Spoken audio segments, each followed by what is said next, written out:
It's tax season, and at LifeLock, we know you're tired of numbers. But here's a big one you need to hear. Billions. That's the amount of money in refunds the IRS has flagged for possible identity fraud. Now here's another big number. 100 million. That's how many data points LifeLock monitors every second. If your identity is stolen, we'll fix it guaranteed. One last big number. Save up to 40% your first year. Visit LifeLock.com/podcast for the threats you can't control. Terms apply.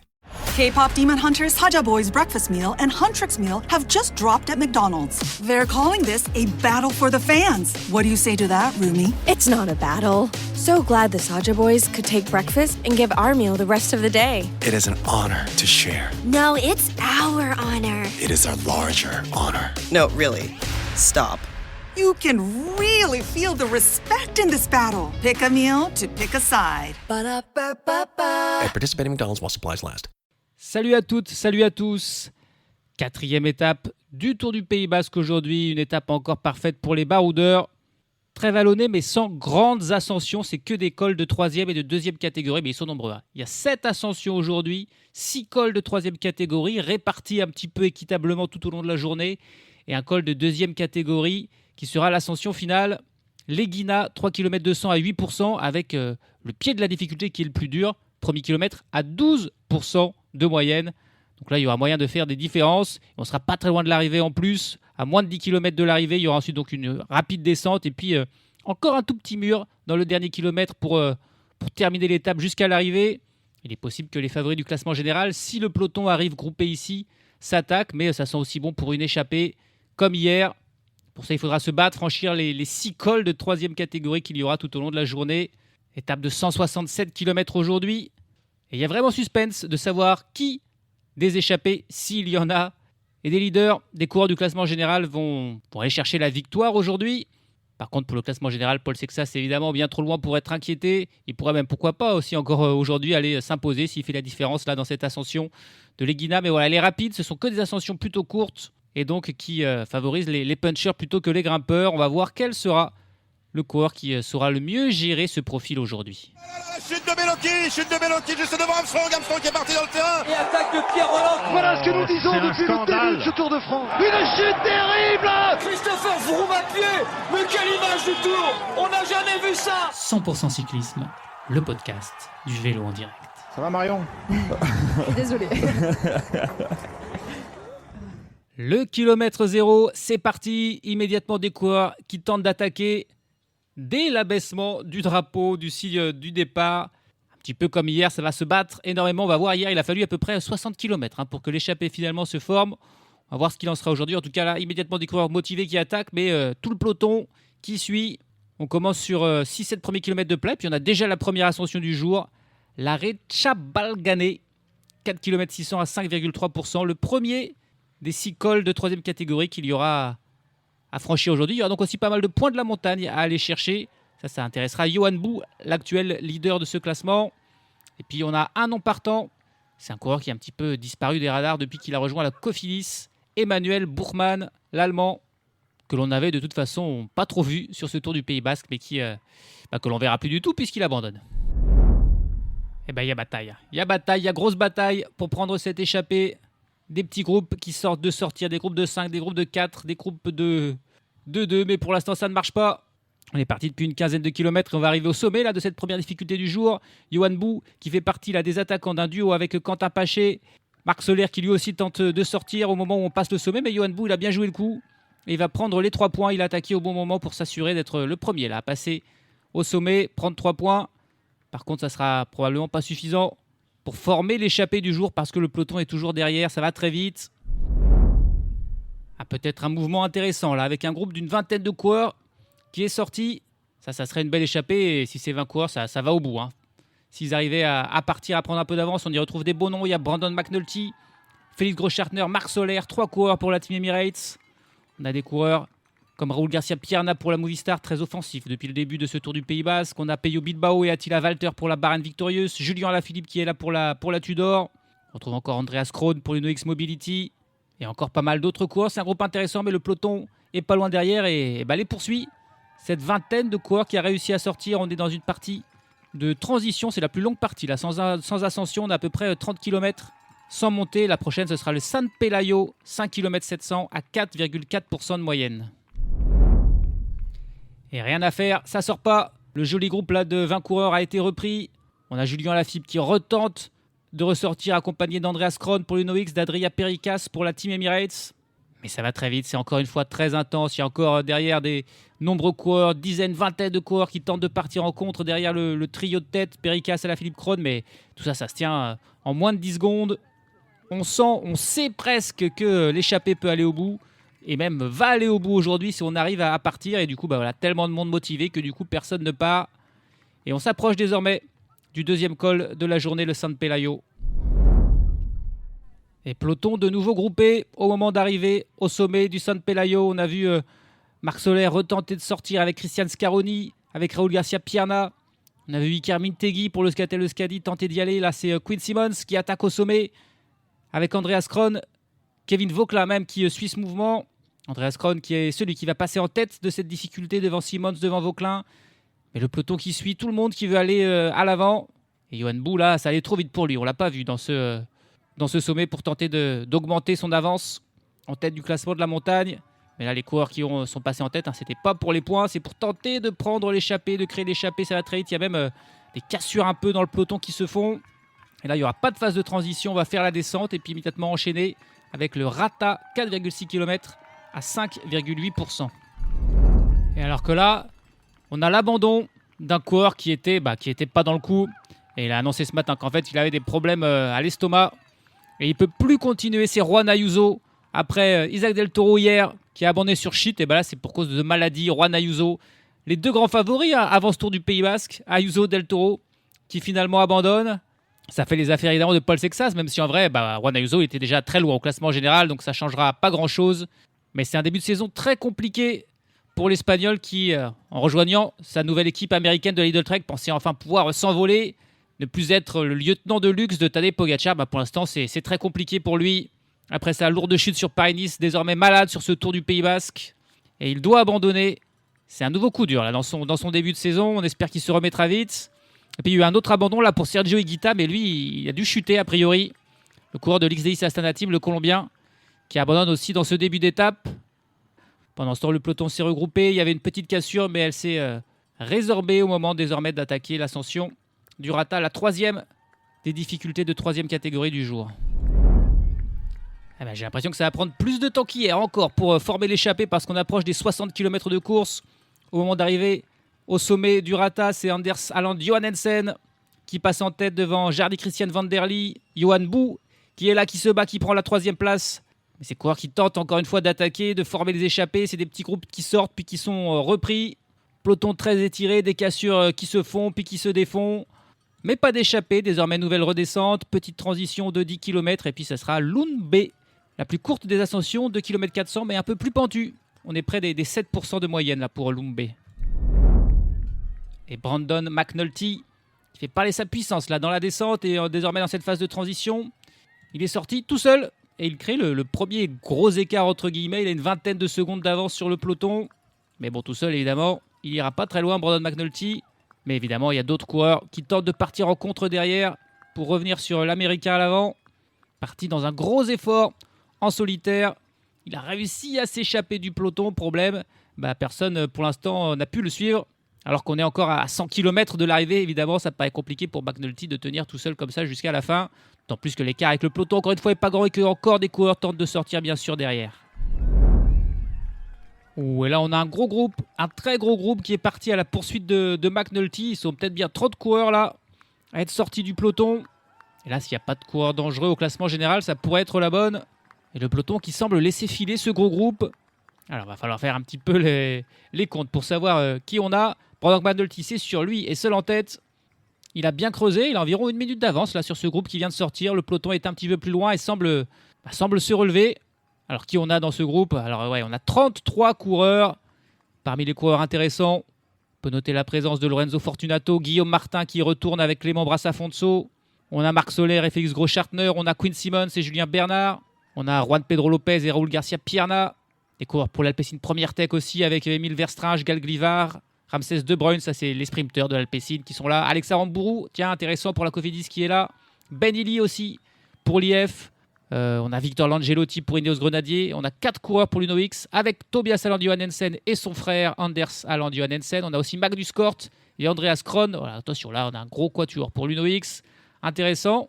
Très certainement l'échappée du jour qui vient de sortir. Et au vu de leur nombre très important, très certainement aussi l'échappée victorieuse. Alors qu'au sommet de l'Umbé, c'est Brandon McNulty qui tout seul en tête est passé devant. Derrière, Juan P. Lopez a pris la 2e place devant Gal Glivar. Mais bon, là, on ne se bat pas du tout pour ces points de la montagne. On roule. On est en train de creuser sur le peloton et de former une méga échappée là. Pour être honnête, je pensais que Brandon McNulty, il allait se relever, attendre le groupe de 30 coureurs qui était à sa poursuite. Où il a en plus 2 coéquipiers avec Grossschartner et avec Marc Soler, mais pas du tout. Il continue son effort et il gagne du terrain sur les 30 hommes derrière lui. C'est assez improbable. Il a désormais 1 minute et 30 secondes d'avance sur son groupe de poursuivants. Donc on retrouve les 33 coureurs de 17 équipes différentes. Il n'y a que 5 équipes donc, qui ont raté le coche. Alors la décage lancée normale, ils ont mis personne devant. Mais il y a aussi la Lotto Intermarché. Et puis de manière plus étonnante, les équipes espagnoles, là, la Carm Pharma, la Cara Rural, ont raté le coup alors que c'était l'objectif du jour très certainement pour les coureurs de cette équipe et qu'il y a beaucoup de monde dans cette échappée. Ils n'y sont pas. Et la Bahreïn Victorieuse a aussi raté le coup. Voilà les 5 équipes qui ne sont pas représentées à l'avant. 33 coureurs qui ont donc 1 minute et 30 secondes de retard sur McNulty. J'avais dit rigolant qu'il n'allait pas faire 100 km tout seul pour aller chercher la victoire. Il est parti pour en tout cas. Il ne se relève pas du tout. Le peloton lui est beaucoup plus loin, pointé à 3 minutes 35 désormais. Il s'est complètement relevé. On laisse McNulty avoir son fun. On a 2 minutes de retard du coup sur le groupe de 30 coureurs. Dans ce groupe, le coureur le mieux classé, c'est Clément Bras Afonso, le coureur de la Groupama FDJ, qui est 17e du classement général à 4 minutes et 1 seconde de Paul Sexas. Donc voilà, c'est pas vraiment un danger. 2 minutes d'écart pour l'instant entre le groupe de 33 et le peloton. Mais 3 minutes 30 entre le peloton et McNulty. McNulty qui passe à l'instant sur la ligne d'arrivée. On a un premier passage sur la ligne d'arrivée où on a un petit sprint intermédiaire. Mais bon, McNulty va prendre les points. Mais c'est pas son problème. Et puis on enchaîne désormais avec la 5e ascension du jour. La montée d'Elorrichueta. 8 km, c'est peut-être la plus longue avec 4,6% de moyenne. Et Brandon McNulty qui prend même le temps de changer de vélo là, juste au sommet, juste avant de passer la ligne du sommet. Il change de vélo là, juste avant la descente. J'ai pas l'impression qu'il avait forcément un souci mécanique, mais voilà, il veut un vélo différent pour avoir un matériel peut-être plus adapté pour la descente. Et là, c'est vraiment impressionnant ce qu'il fait parce que l'écart de 2 minutes entre le peloton et le groupe de 33 coureurs, ils sont même pas 33, ils sont 34 en fait. On avait oublié un coureur de la Picnic Post-NL, il y a Matthew Dinham avec Björn Kurz. L'écart donc entre le peloton et ce groupe de 34 est stable autour de 2 minutes. Par contre, Brandon McNulty à lui tout seul, il gagne du temps aussi bien sur ses poursuivants que sur le peloton. Il a désormais 2 minutes et 15 secondes d'avance sur le groupe de poursuivants et 4 minutes 15 sur le peloton. C'est incroyable ce que fait McNulty et on voit là avec ce changement de vélo qui, à mon avis, n'est pas pour des problèmes techniques, mais bien un vélo pour la montée, un vélo pour la descente. Il est en mission, il veut tenter d'aller se faire tout ça en solitaire. Derrière, dans le groupe de poursuivants, c'est surtout l'UNO-X, qui est l'équipe la mieux représentée avec 4 coureurs qui travaillent. Un beau groupe, mais qui perd du temps malgré la présence de très beaux noms. Je n'ai pas cité, il y a aussi Steph Kras et Maury Van Sevenant pour la Soudal Quick-Step. Il y a Christian Scaroni, en plus de Fortunato pour l'XDI Astana Team. Plus tous ceux que j'ai cités tout à l'heure et quelques autres. Mais pour l'instant, c'est quoi ils perdent du temps sur Brandon McNulty. Déchaîné. Désormais, nouvelle phase de transition un petit peu longue. 10 km de descente, 20 km de plat. Puis ce sera déjà la dernière des difficultés de 3e catégorie. On va remonter cette Elorrichueta, mais par un autre versant. Puis ensuite, descente, 10 km de plat et la montée de l'Iguina. Et Brandon McNulty, qui est peut-être un petit peu en train de piocher désormais l'écart qui diminue, et c'est fort logique avec ses poursuivants. Plus que 1 minute et 25 secondes d'avance pour l'Américain. Et puis, de manière encore plus intéressante, le peloton est aussi en train de revenir mené d'un seul coup par la Bahreïn Victorieuse déchaînée. Ils sont pas devant et du coup, ils se sont dit, si on veut avoir une chance de faire quoi que ce soit, faut revenir. Et se sont mis à rouler très très fort. Il y a encore 3 minutes d'avance pour McNulty sur le peloton, mais voilà, ça se réduit. Il n'y a plus qu'1 minute 30 du coup entre le groupe de poursuivants et le peloton aussi. Les écarts qui sont en train de se réduire de part et d'autre. Et donc cette échappée qu'on pensait filer vers la victoire, c'est pas encore fait. Le peloton pourrait encore avoir son mot à dire parce qu'il reste les 2 plus dures ascensions à faire en vérité. La prochaine, elle fait quand même 7,5% de moyenne sur 4,2 km. Et la dernière en fait 8 sur 3 km avec ce fameux passage à plus de 12% de moyenne sur 1 km. Ça va faire mal et ça pourrait permettre à des coureurs du peloton de revenir, des coureurs du groupe de poursuivants peut-être de partir. Pour l'instant, ils sont toujours ensemble. On n'a pas fait de groupe secondaire dans ce groupe de 34. Bref, il y a du suspense. Malgré tout, on va rendre hommage à Brandon McNulty qui est à l'avant. On va faire un petit peu la carrière de cet Américain de 28 ans qui est à la Team Emirates depuis 2020. Ça fait bientôt 6 ans donc qu'il est dans cette équipe. Auparavant, il roulait au niveau continental dans une équipe américaine de la Rally Cycling. Il était donc, on va dire, semi-professionnel. Et puis ensuite, il a rejoint la Team Emirates et a désormais explosé. Il compte 22 victoires en carrière. Et malgré son profil de rouleur, la majorité de ses victoires ne sont pas sur du contre-la-montre. Il a remporté de belles victoires au niveau World Tour, une étape de Paris-Nice en 2022, une étape du Giro en 2023. Il s'était imposé dans un sprint à 3 après une échappée devant Ben Illy et Marco Frigo. Il a remporté le chrono de l'UAE Tour en 2024, celui du Tour de Romandie et de la Vuelta la même année.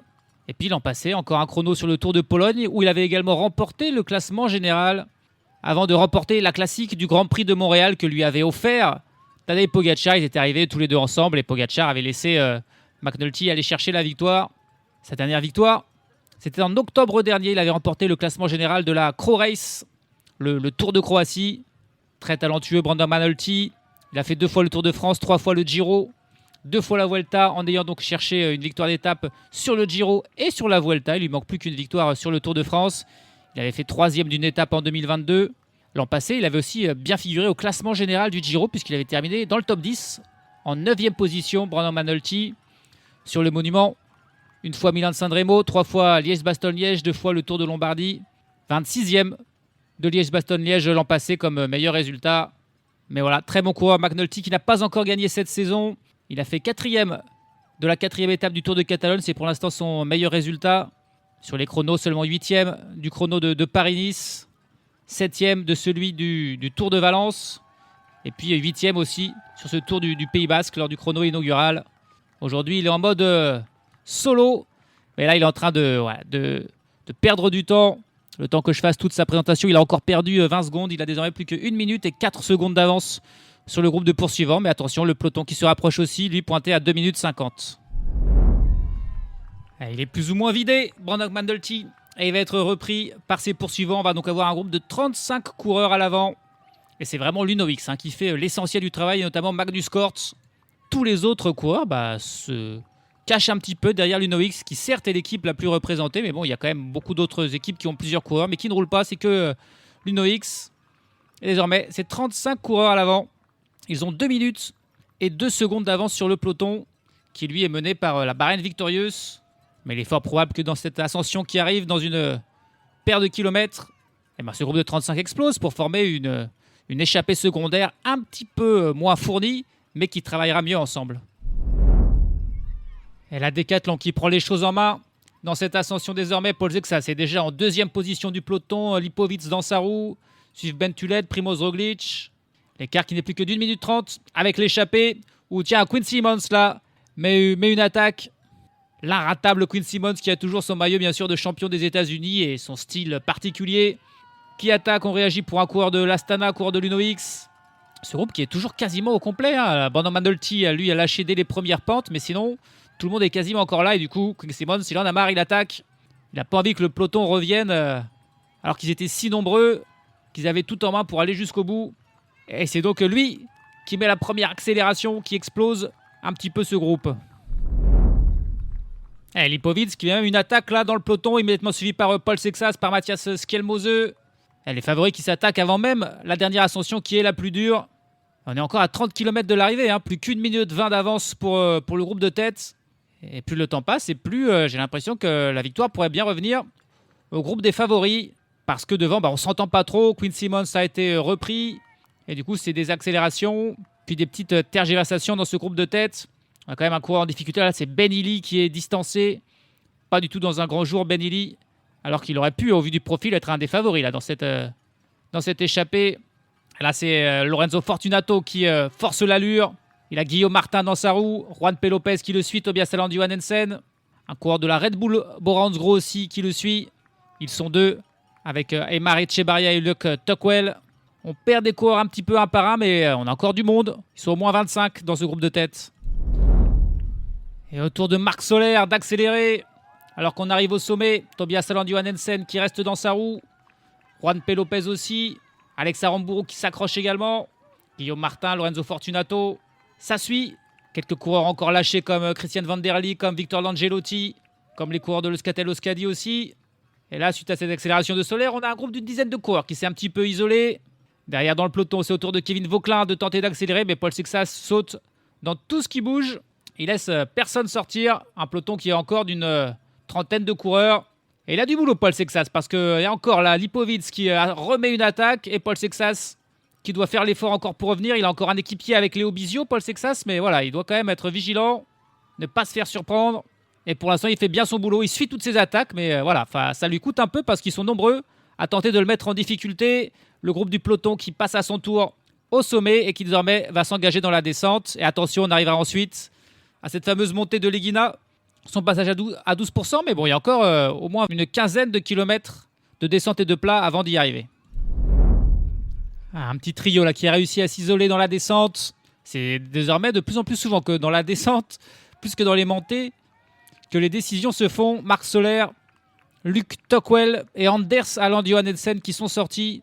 Le coureur de la Team Emirates, de la Red Bull Bora-Hansgrohe et de l'Uno-X, qui ont même déjà une bonne dizaine de secondes d'avance sur un groupe d'une dizaine de coureurs.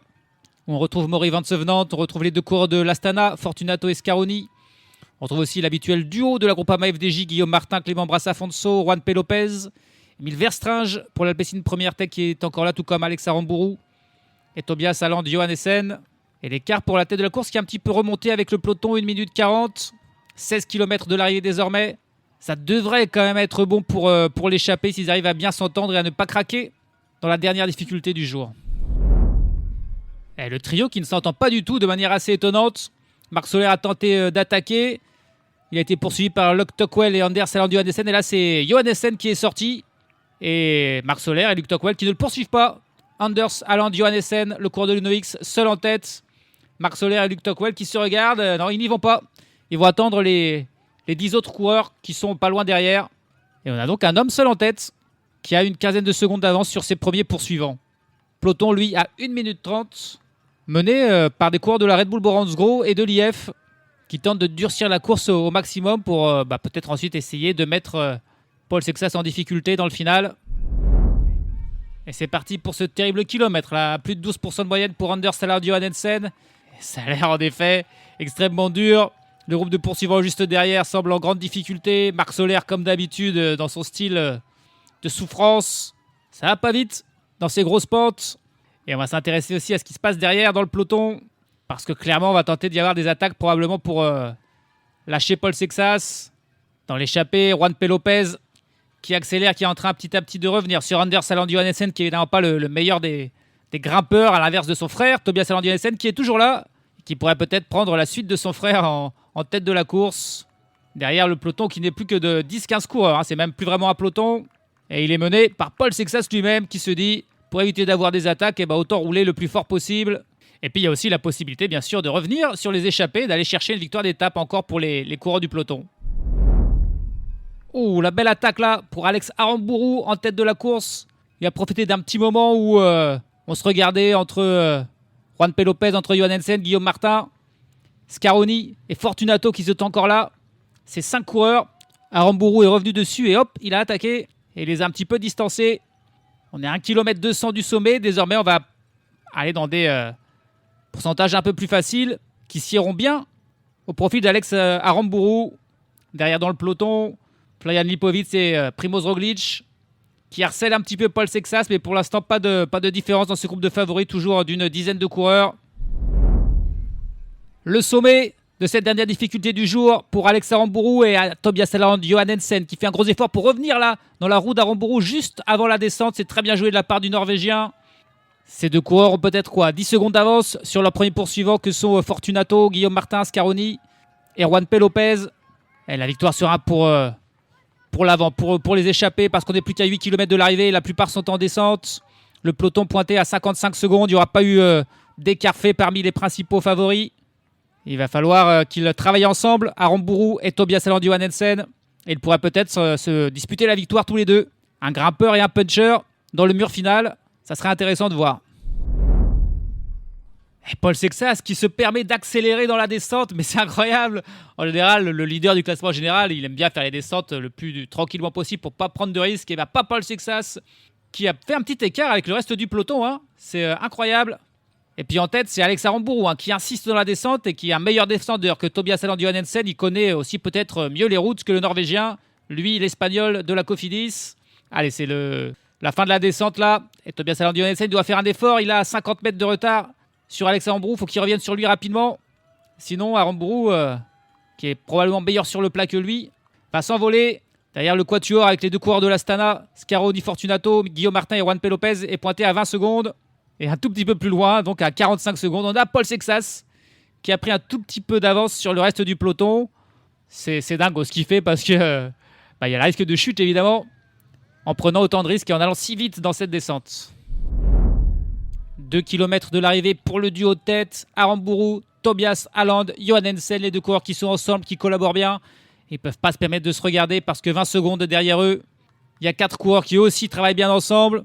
Et puis une trentaine de secondes désormais derrière, il y a Paul Sexas accompagné d'Igor Arrieta, accompagné aussi de Ion Izagirre et de Peyo Bilbao qui ont réussi à suivre l'effort du Français dans la descente.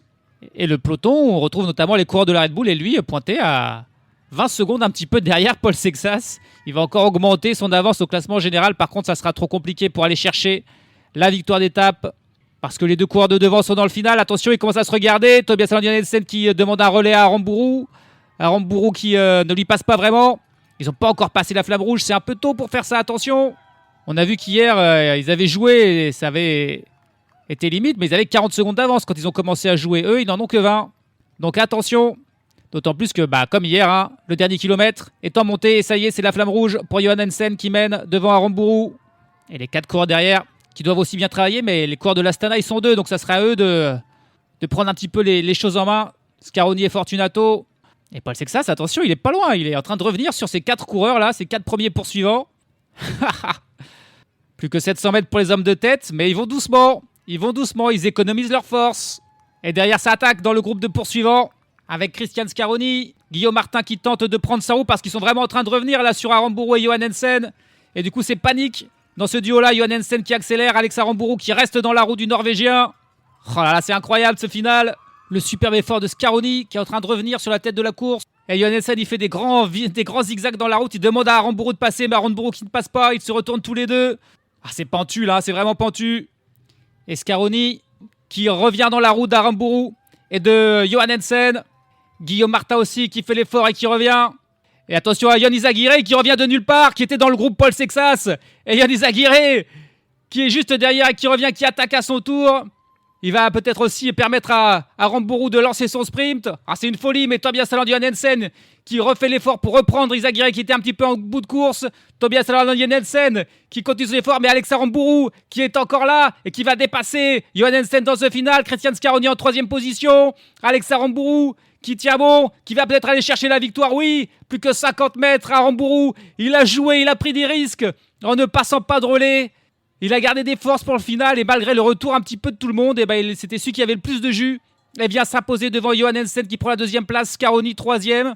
Finale de folie de Ion Izagirre qui termine 4e. Paul Sexas un petit peu fatigué sur la fin, qui va terminer dans le top 10 en 6 ou 7e position. Il a failli faire un truc incroyable, Paul Sexas, s'il remportait cette étape, mais c'est malgré tout le duo Aramburu-Johannesen qui s'est disputé la victoire, même si le groupe est revenu de l'arrière dans ce dernier mur. C'était très très risqué comme stratégie, mais ça a marché pour Alex Aramburu, qui a aussi bénéficié de l'attaque de Ion Izagirre dans le final.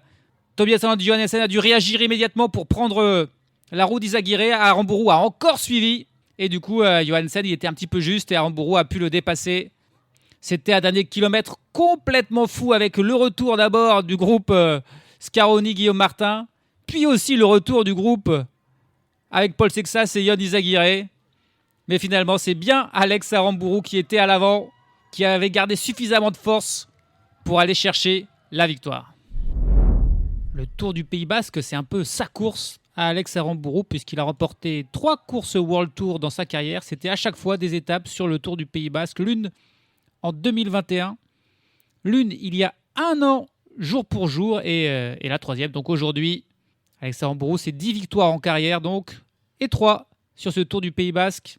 C'est aussi une victoire qui va faire plaisir à toute l'équipe Cofidis, reléguée cette année en seconde division au niveau Pro Tour. Cette victoire au niveau World Tour va leur faire du bien.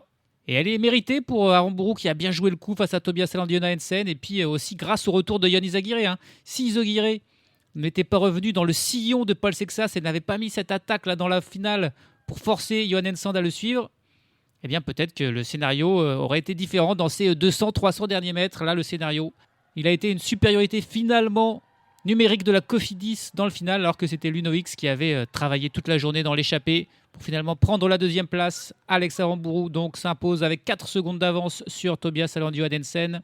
Christian Scaroni revenu dans le final pour la troisième place à 6 secondes. Yann Izaguirre, lui, n'était pas membre de l'échappée, mais il termine 4e devant Guillaume Martin, qui lui était dans l'échappée.